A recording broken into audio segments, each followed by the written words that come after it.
interview, berkedoknya interview, tapi sebenarnya cuma pengen nyari ide atau nyari atau nyolong ide aja. Ini gue pernah berapa kali ngalamin kejadian kayak begini. Nah, kalau lu dari HRD pernah nggak ada kejadian kayak begini?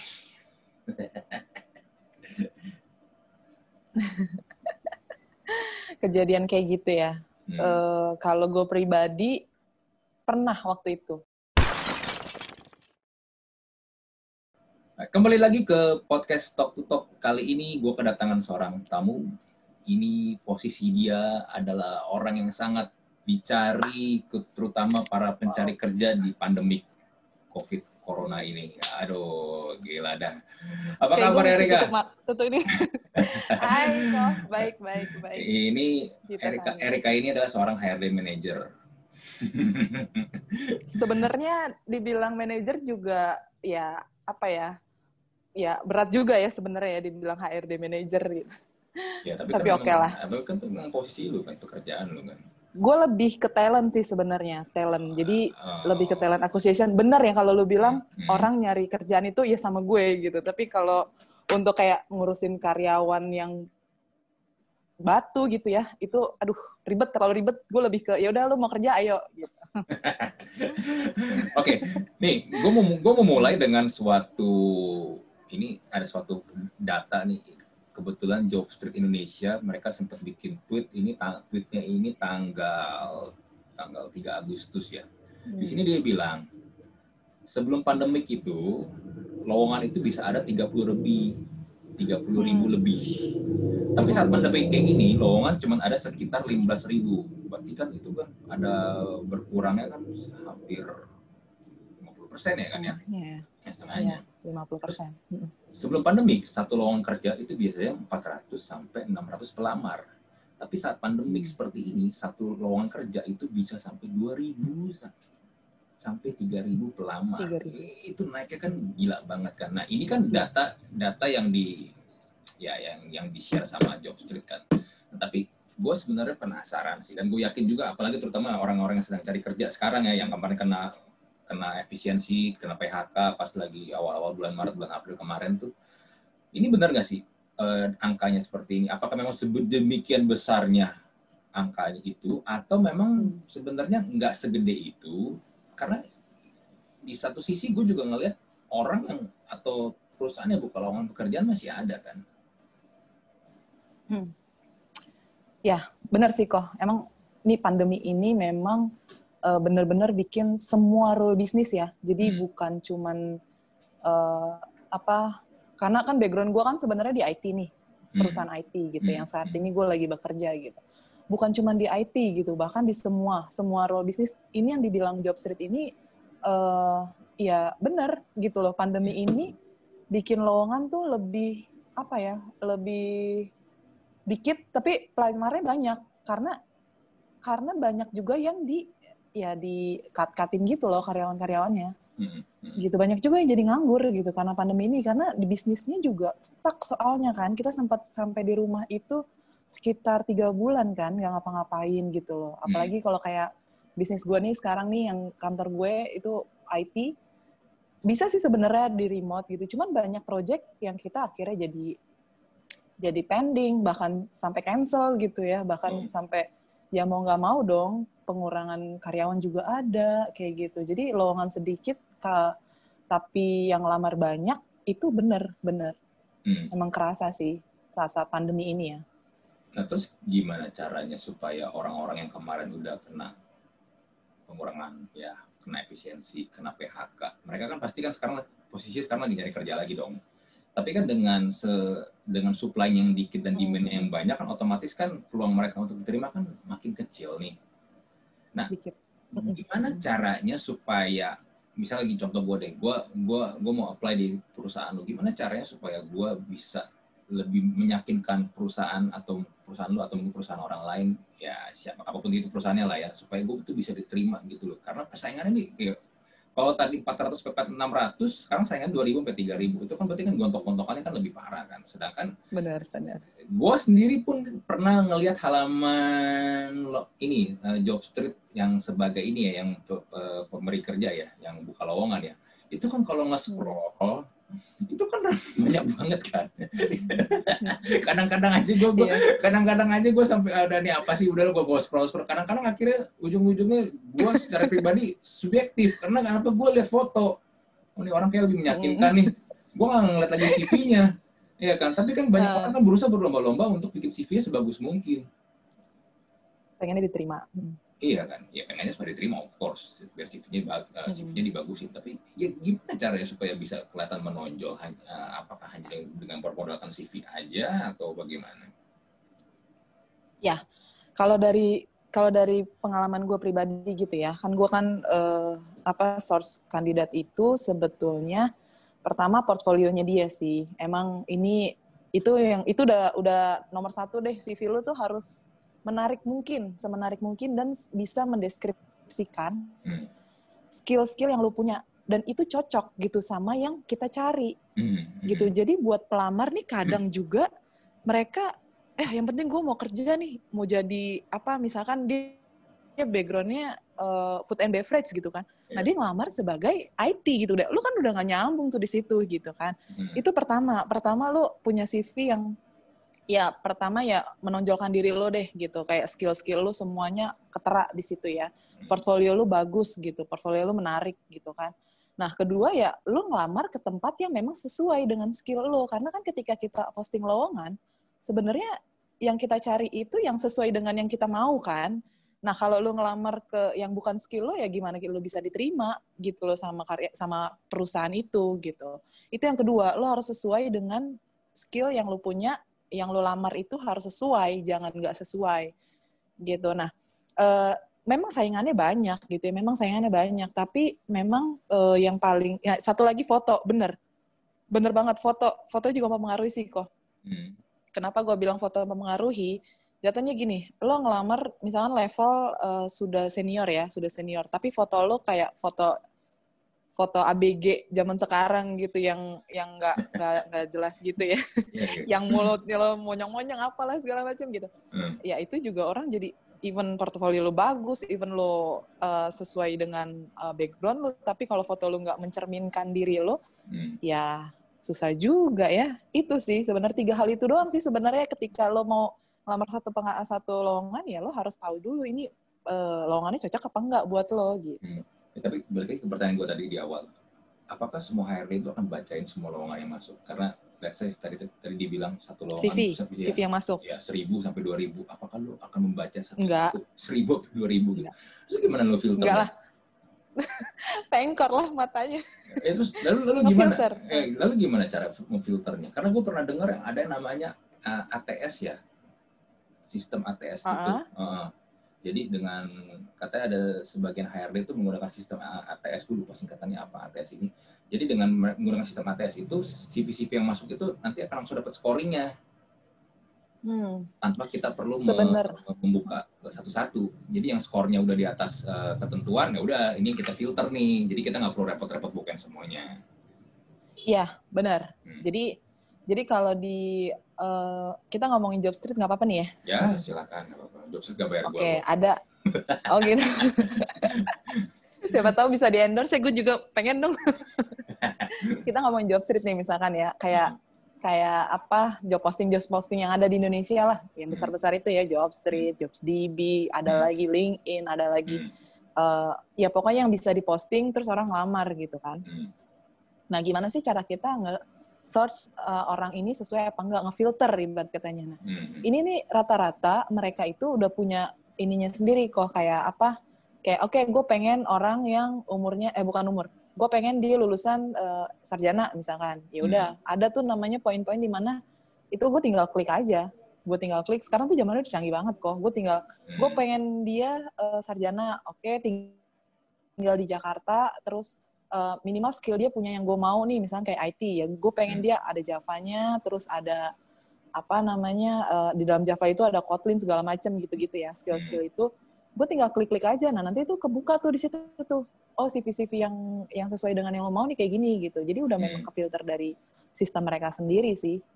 Itu sih memudahkan kita sebenarnya untuk sortir. Jadi pada intinya kalau ada orang berpikiran kayak tadi sempat lo bilang, yang penting gue coba aja, lamar aja, hajar aja gitu, itu udah pasti bakal ke ini, bakal ke tendang gitu. Ketendang. Dengan sendirinya Iya. ya. Dengan sendirinya karena nggak cocok sama yang kita cari. Jadi ya intinya jangan buang-buang waktu atau don't try push your luck gitulah ya. Betul. karena sistemnya udah bisa memfilter sendiri ya. Iya. Betul. Karena sistemnya mengikuti apa yang kita mau sih, apa yang kita posting, apa yang kita cari. Tapi kadang gini sih, kalau dari sisi si pelamar juga, gue kadang-kadang ya kalau lu lihat di Twitter atau di sosial media, kadang-kadang banyak juga pelamar-pelamar ini nih nggak tahu bagaimana etikanya. Paling gampang gini deh, kirim email buat taruh CV lu ke HRD. Kadang-kadang mereka menggunakan bahasa-bahasa yang seperti mereka pakai di WhatsApp atau segala macam. Gue tuh kan sebelum tuh orang tuh nge-WhatsApp tuh manggilnya pakai huruf P doang, P gitu. Ada kan yang modelnya kayak begitu kan? Maksud gue, ya lu gimana mau diterima, maksudnya dengan cara seperti itu. Karena kan di satu sisi sebenarnya yang lebih butuh kan jadinya lu. Ya kan, bargaining power kan ada di perusahaan, bukan lu kan sebenarnya. Ya, makanya gimana? Iya, benar. Gimana mau lu diterima kalau lu caranya kayak begitu? Benar banget kok, benar banget. Itu juga sih yang gue alamin ya selama ini ya. Jadi ya itu sih maksudnya kita kan menilai orang yang ini orang gimana tata bicaranya kayak gitu ya. Terus responnya juga, ini ada bahkan yang gue udah panggil nggak datang, misalnya kayak gitu-gitu loh, yang hal-hal yang sepele tapi menjadi satu yang bikin kita jadi ilfeel gitu loh, memanggil kandidat nih cocok apa enggak gitu. Makanya nih pelamar sebenarnya, apalagi dengan kondisi kayak gini ya, ketika lo dapet panggilan gitu ya, kalau memang lo nggak bisa, dari awal bilang nggak bisa gitu, jangan PHP juga gitu. Dan kita pun, gue sebagai talent acquisition gitu, gue pun bilang ke kandidat gue kalau lu nggak diterima nih, usernya nggak cocok sama lu, kayak gitu loh. Jadi yang gue panggil itu ya memang yang memang secara background lu cocok ke posisi ini.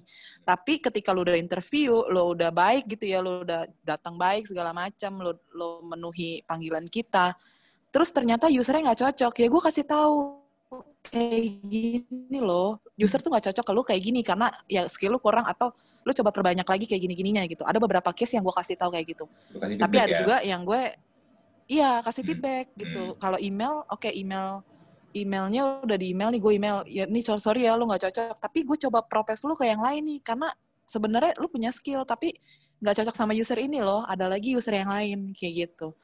Kayak gitu sih. Jadi sama saling feedbacknya tuh ada kayak gitu.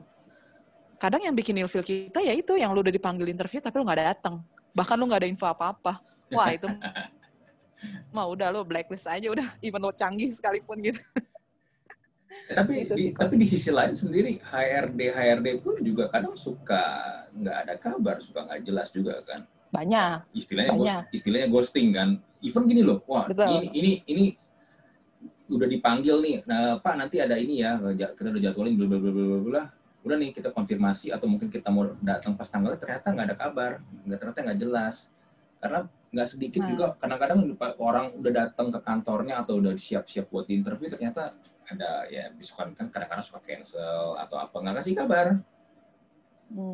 Suka nggak kasih kabar. Ya, menurut gua kadang di satu sisi si job seeker-nya juga memang ya dia udah niat, dia udah profesional. Tapi di sisi lain HRD-nya kadang-kadang juga banyak yang nggak profesional juga. Gue pernah ngalamin satu kayak gini lucu sih. Dia nawarin gue kerjaan. Oke, gue bilang tanggal berapa? Ya gue kalau misalnya ada peluang ada duit ya why not? Gue buat gue kan. Kalau emang cocok. Oke, tanggal berapa? Oh, tanggal segini Pak, jam segini. Oke, ya udah. Udah tuh. Harusnya hari itu jam segitu gue buka ke sana. Tapi dia nggak ngabarin. Dia nggak ngabarin gue. Gue memang sengaja biasa tuh sejam sebelum gue berangkat, gue kabarin ke HRD-nya kalau mereka kasih nomor WhatsApp ya. Gue bilang, saya lagi OTW ya. Lalu dia baru kasih kabar, oh sorry Pak, lupa kabarin. Ternyata ini Bapak yang ini nggak bisa karena begini. Gue bilang, lah kenapa kagak ngabarin? Gue bilang. Ya terus akhirnya dia kasih solusinya gini, kalau nggak bapak kesini deh ke kantor dia yang lain, yang which is tuh lebih jauh, dan gue nggak tahu tuh di daerah mana, pokoknya lebih jauh lah. Terus soalnya lagi rapat meeting gini, tapi saya nggak bisa mastiin kalau nanti jamnya kelarnya jam berapa meetingnya. Nah itu kan jadinya kan lu yang nggak profesional. Betul. Iya kan? Betul. Banyak juga sih. Banyak juga yang kayak gitu kok. Banyak.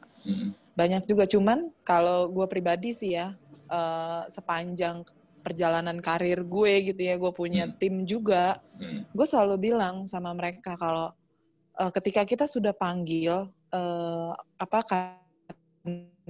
kandidat gitu ya, itu artinya kita harus kita bawa nama perusahaan loh sebenarnya gitu. Ketika kita sudah proses karyawan, kita udah proses orang nih, kita bawa nama perusahaan di mana ini orang bisa ngasih tahu perusahaan itu ternyata jelek loh, dia nggak profesional, dia udah manggil gue tapi tiba-tiba cancel, tiba-tiba ganti tapi nggak diinfoin, jadi kayak terkesan nggak profesional. Nah itu yang gue kasih ceritain sama tim gue, jangan di mana lu udah manggil karyawan tapi ternyata lu nggak kontek-kontekan ketika ada cancel dari user atau berubah jam dari user atau nggak ada info apa-apa dari user, misalkan nggak diterima atau diterimanya lu nggak info ke karyawannya, ke kandidatnya.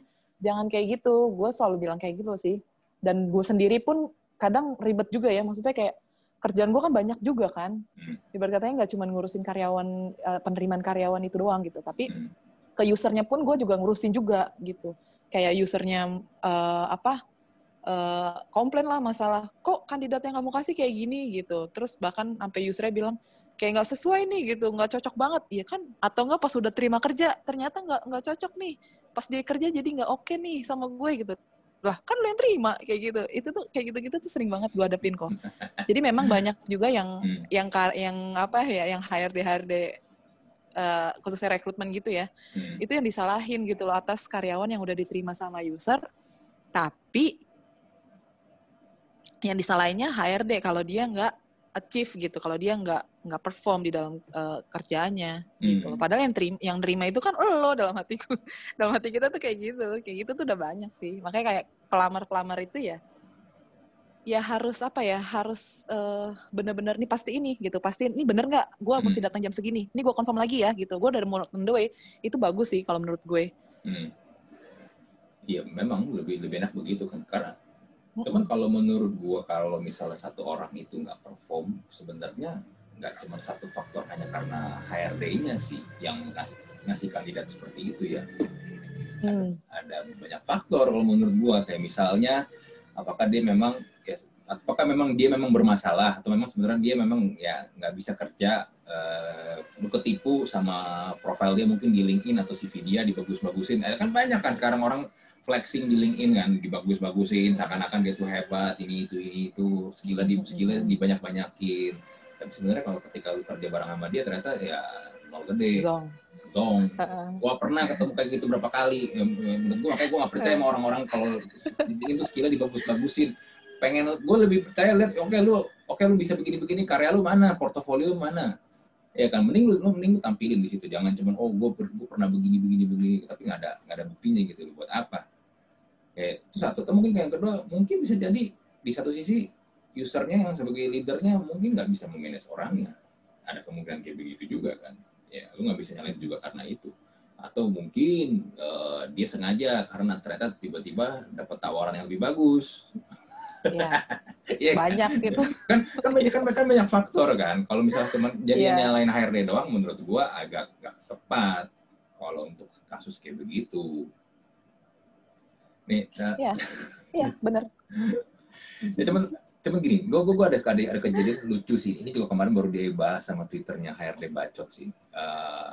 Ini kejadiannya adalah gue pernah ngalamin juga. Berkedoknya interview, tapi sebenarnya cuma pengen nyari ide atau nyari atau nyolong ide aja. Ini gue pernah berapa kali ngalamin kejadian kayak begini. Nah, kalau lu dari HRD pernah nggak ada kejadian kayak begini?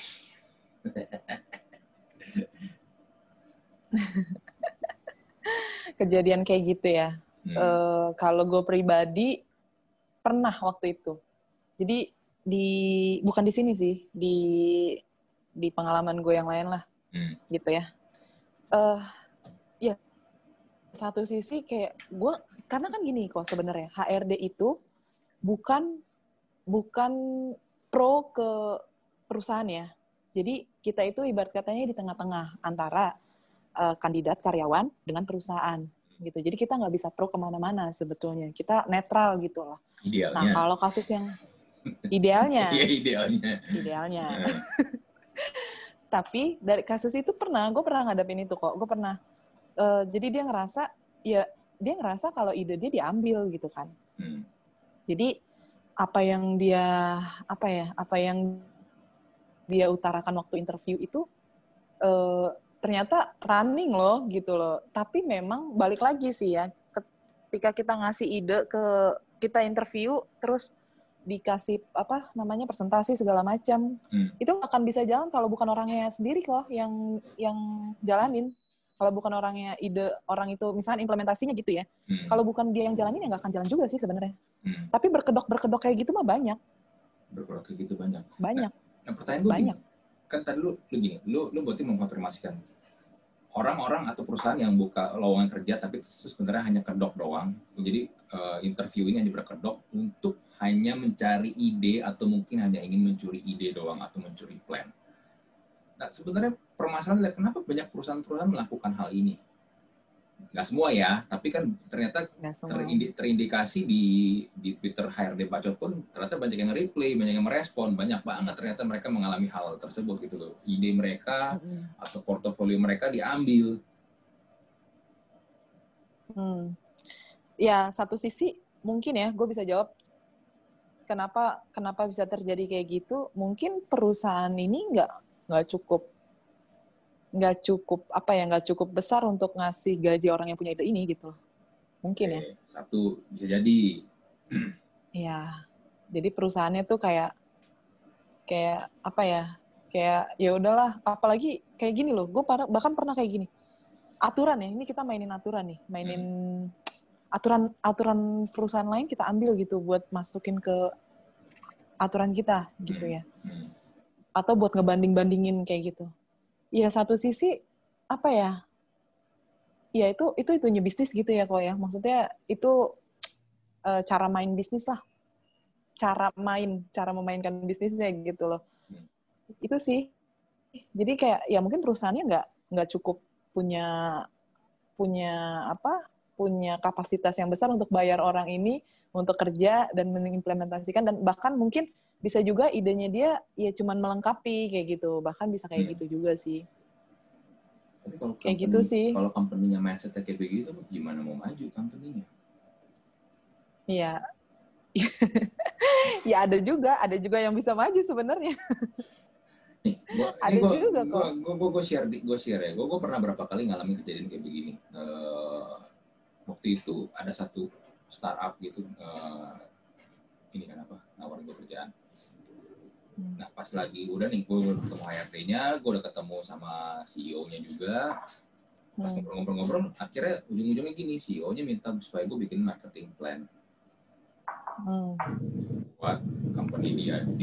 Alasannya dia pengen lihat kalau ide dari gue tuh bagaimana. Gue bilang sama dia dengan tegas, gue bilang, gue akan kasih lu marketing plan, tapi lu harus bayar gue dulu. Gue nggak bekerja gratis, gue bilang. Lu harus bayar gue dulu. Udah tuh. Mungkin dia nggak expect dapat jawaban seperti itu kali ya, karena mungkin dia berpikir kebanyakan orang kalau diminta gitu bikinin aja, ya kan. Cuman gue bilang, gue dengan tegas gue bilang, gue nggak akan melakukan itu selama lu nggak bayar gue nggak kerja gratis. Nah, cuman akhirnya ya dia berusaha bernegosiasi segala macam. Kalau nggak cobalah apalah semacam ide teaser plan gitulah, ya udah, gue kasih. Tapi ya sebenarnya idenya pun ide ngasal dari gue. Enggak yang kayak gimana. Karena gue udah malas gitu. Gue udah ilfil ketemu orang kayak begini gitu loh. Ya udah, akhirnya gue kasih. Gue bilang, ini karena company lu ini banyak bermain di bidangnya lebih kemanusiaan, sosial, ya udahlah, lu coba cari sosok public figure atau mungkin ya selebriti yang bisa mewakili lu lah. Gue sempat mention nama. Ke mereka. Udah, habis itu nggak ada kabar tuh. gue mention nama ke mereka pun gue kasih alasannya kenapa ini cocok sama dengan produk lu, dengan brand, dan juga dengan brand lu. Udah. Nggak ada kabar. Tahu-tahu 2 bulan 3 bulan kemudian gue sempat lihat ada iklan itu perusahaan nongol di Instagram gue. Bener lu dipakai itu orang. Dipakai itu orang. Terus jadi dibayar nggak? Tapi lu dibayar nggak? Ya nggak mungkin dibayar lah. Pasti perusahaan kayak gitu pasti akan pura-pura bego, haho doang, kayak tukang keong. Iya kan? Terus. Ya udah. Nah, buat gue nih ini jadi pelajaran juga buat gue gitu loh. Karena ternyata nggak cuma sekali doang gue ngalamin kayak begini. Berapa kali gue sering banget ketemu kayak begini karena ujung-ujungnya akhirnya ya itu lowongan tiba-tiba setelah gue kasih itu tiba-tiba hilang lowongannya di Jobstreet atau mungkin di LinkedIn. Ya nggak lama kemudian ide asal yang kadang-kadang gue cuma asal jeplak aja ya dipakai sama mereka. Saking mungkin mereka terlalu desperate, nggak tahu mesti mau gimana lagi buat ngembangin kali ya. Itu startup ya, Pak? Ya startup ada juga pernah gue punya pengalaman perusahaan yang udah lumayan settle juga ada. Nah ini yang terakhir, perusahaan ini yang terakhirnya udah lumayan settle. Jadi waktu itu dia HRD-nya manggil gue. Ini pas di pandemik nih, gue ingat banget. Katanya ada lowongan gini, tertarik ya. Gue bilang, oh yaudah oke. Gue bilang, gue lihat dulu offer dia gimana kan. Gue datang ke kantornya dia. Gue datang ketemu HRD-nya, terus HRD-nya bilang, Pak nanti nih ada user ya mau ketemu. Oh ya udah. User, gue pikir berarti kan gue akan reportnya ke dia dong. Nah, tapi sebelum itu gue sempet nanya ke dia, gue report kemana? Gue report ke board of director langsung, karena waktu itu posisinya adalah sebagai inilah head of marketingnya langsung, jadi posisi marketing paling tinggi lah di company gitu kan. Gue ketemu, datang nih usernya, ngobrol, dia nanya biasa lah interview standar lah. Lalu masuklah di pertanyaan yang ini, bisa nggak bikinin saya marketing plan selama setahun, per 3 bulan, per 6 bulan, per 12 bulan. Gue langsung bilang, nggak bisa. Gue bilang, lu minta gue bikin sedetail gitu per 3 bulan, per 6 bulan, per 12 bulan. Gue bilang tuh sama aja gue udah kerja sama lu. Iya, gue bilang kalau mau gue bikin sekarang langsung, kita udah settle. Lu mau gaji gue berapa paymentnya, gue bilang. Nah, dia juga, dan dari ekspresi mukanya gue yakin banget, dia nggak expect mendapatkan jawaban seperti itu dari gue. Iya kan. Ya udah akhirnya ya gue kasih aja ide asal. Gue bilang gini, ini produk lu nih unique selling proposition-nya tuh nggak jelas gitu loh. Karena produk lu tuh banyak banget saingannya dan banyak kemiripannya. Apa yang mau lu jual keunggulan lu? Kenapa gue harus pakai produk lu? Udah gue gituin doang kan. Udah akhirnya itu orang keluar, gue nanya ke HRD-nya, Mbak itu siapa? Itu user, saya akan report ke dia. Oh enggak Pak, itu bagian dari tim marketing. Jadi gue bingung bagian dari tim marketing. Gue make sure lagi, berarti kalau misalnya gue diterima di sini, gue kerja di sini, dia akan jadi anak buah tim gue. Iya Pak. Gue dalam hati gue bilang, anjir nih orang, kalau misalnya gue ngomong kan dia akan pakai plan gue, terus nanti dia akan bilang ke bos saya dong, oh nih Pak, saya dapat plan baru nih, bla bla bla bla bla bla. Ya kan gue bilang, buat apa user ternyata nanti usernya tuh bakal jadi anak buah gue, kan goblok. Iya kan? Iya terus. Iya. Ya, maksud gue saking sedesperate itukah perusahaan-perusahaan ini ya sebelum pandemi pun ternyata juga banyak gue menemukan hal-hal kayak begini gitu loh. Ya, benar. Jadi sebenarnya problemnya di mana sebenarnya menurut gue sih kalau dari pandangan lu sebagai seorang HRD sih? Ya problemnya di ininya sih kok di divisi misalkan kayak lu kan marketing kan. Ya udah problemnya di situ berarti di user divisi marketing itu. Berarti sebetulnya karena udah ada something ya mungkin ya itu, kan? satu sisi mungkin kalau gue bisa lihat sih ya ya mereka gimana ya gue bilang ya yang mungkin kayak kejadian lo itu bikin mungkin mereka nggak se-expert itu gitu loh kok. Gitu loh. Jadi ya itu cara mereka ya licik sih jatuhnya licik sih. Tapi as HRD, misalkan gue HRD-nya pun, gue juga nggak bisa salahin dia juga. Maksudnya gue nggak bisa salahin usernya juga. Makanya ketika kita jadi kayak tadi lo bilang, ya harus pinter-pinter. Bener, harus pinter-pinter ketika lo disuruh ini, tapi kok gayanya lo belum diterima, lo belum kerja tapi kayak udah kerja.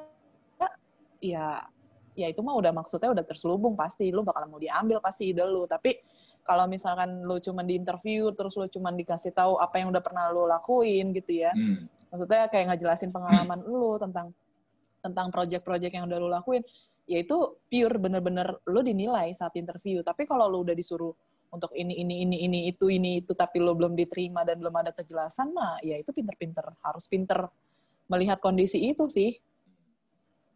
Berarti kita juga nggak boleh bego-bego amat kan, walaupun mungkin di dalam posisi lu yang lebih butuh sebenarnya.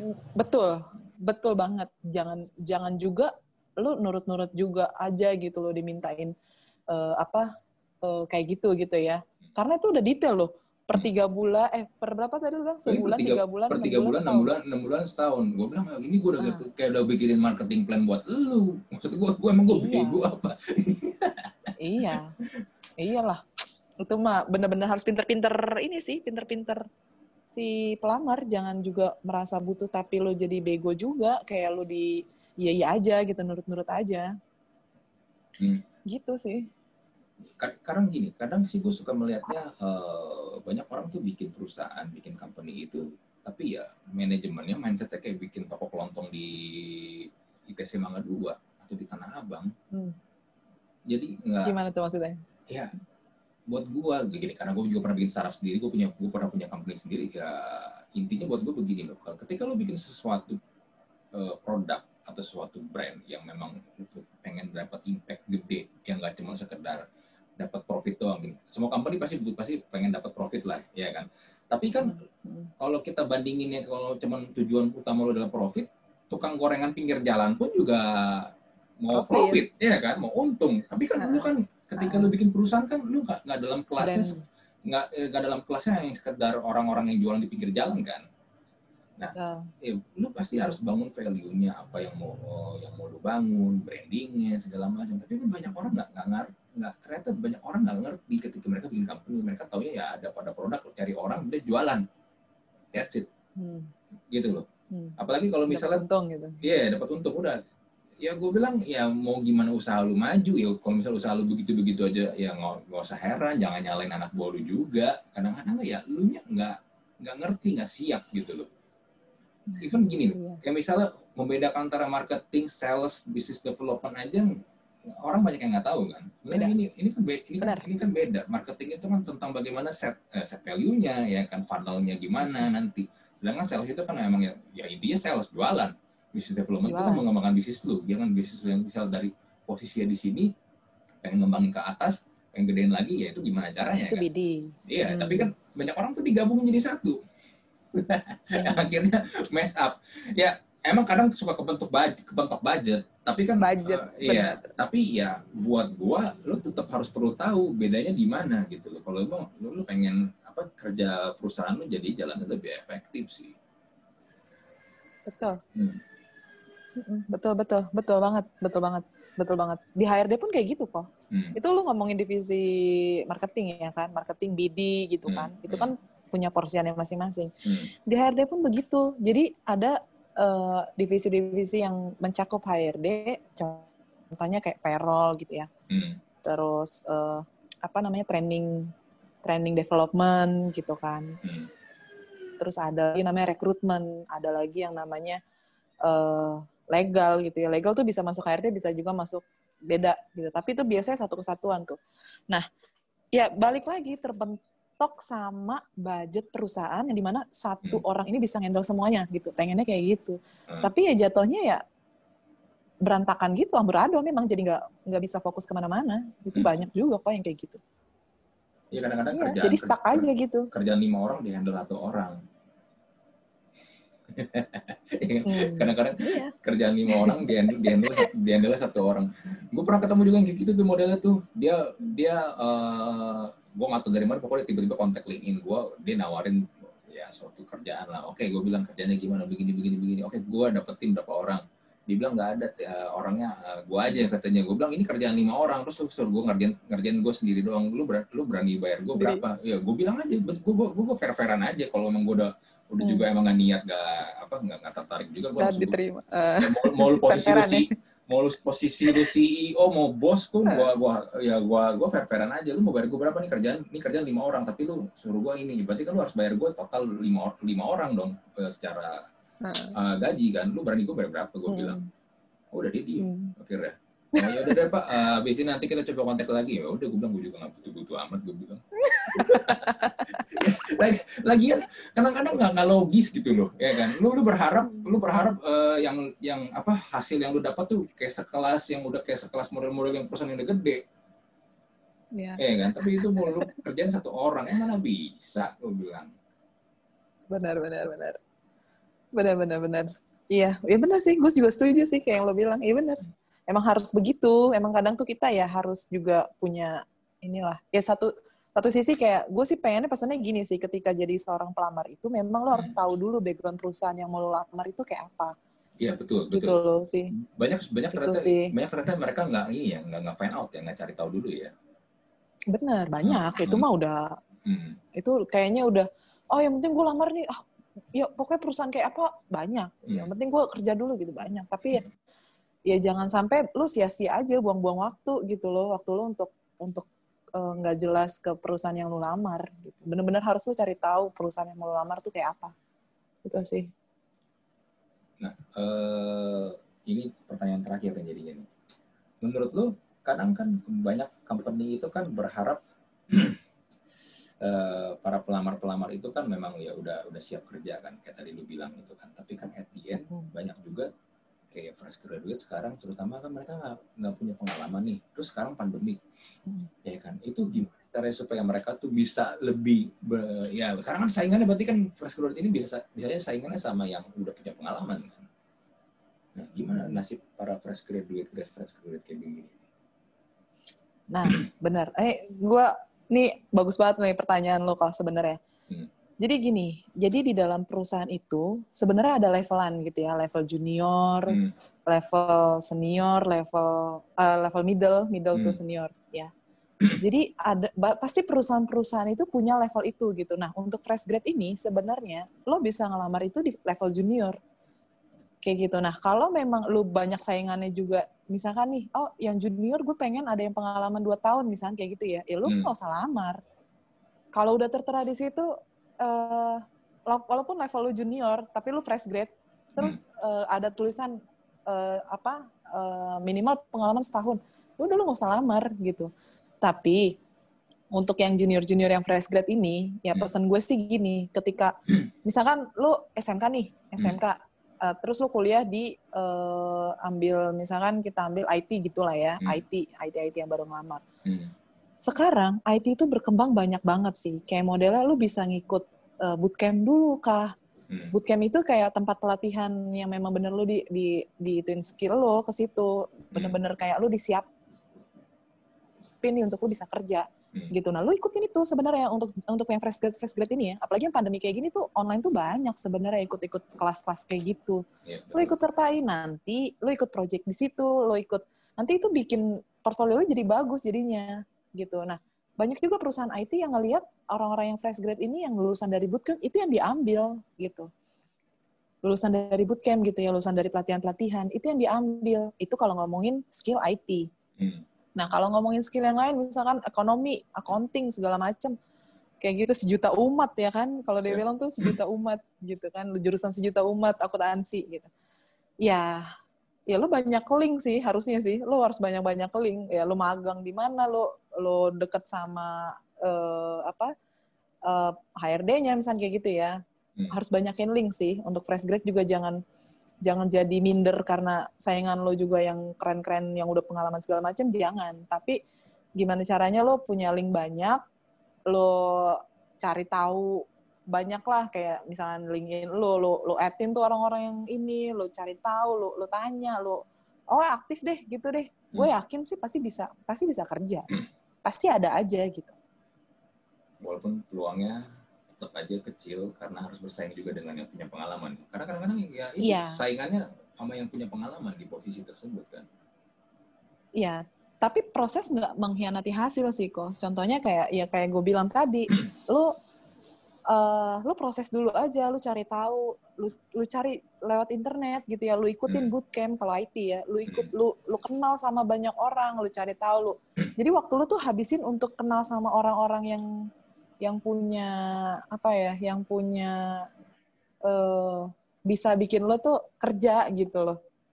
Kayak gitu sih, lu punya komunitas kayak gitu, lu pokoknya harus aktif deh, jangan lu malah mandek, lu fresh grad tapi lu mandek, lu nggak ngapa-ngapain, lu kerjaannya cuma rebahan doang gitu ya, karena disuruh rebahan, ya ya udah lu rebahan aja terus gitu.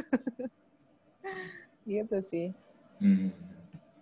Oke deh, kayaknya udah cukup pertanyaan ini juga mau sejam juga. Ya kurang lebih dapat insight-insight baru lah ya. Aduh, thank you Niko. Iya, anyway, perusahaan lu ada lowongan nggak? Siapa tahu lu mau share.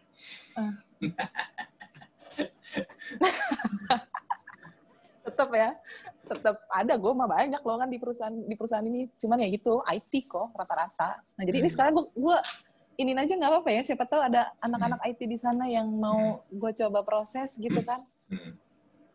iOS tuh susah banget loh nyari iOS. Cobalah gitu ya? Orang-orang iOS kalau lihat ini nih, lo bisa hubungin gue sih. Ya, ntar gue taruh linknya di description lah ya. Siapa tahu lu butuh orang di perusahaan lu, ya atau mereka bisa nge-apply lowongannya.